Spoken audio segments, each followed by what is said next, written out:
have the pleasure to present to you Dr. Martin Luther King, Jr.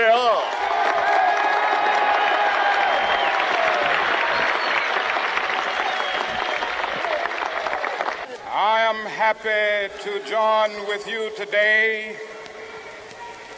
in what will go down in history as the greatest demonstration for freedom in the history of our nation.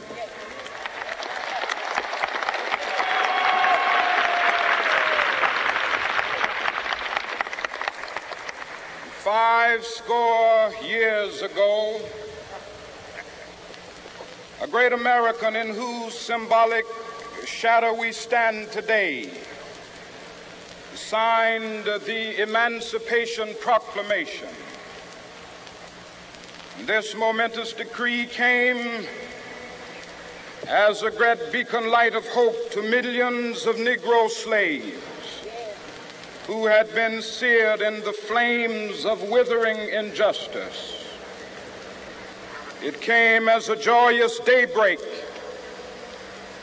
to end the long night of their captivity. But 100 years later, the Negro still is not free. 100 years later, the life of the Negro is still sadly crippled by the manacles of segregation and the chains of discrimination. 100 years later, the Negro lives on a lonely island of poverty in the midst of a vast ocean of material prosperity. 100 years later,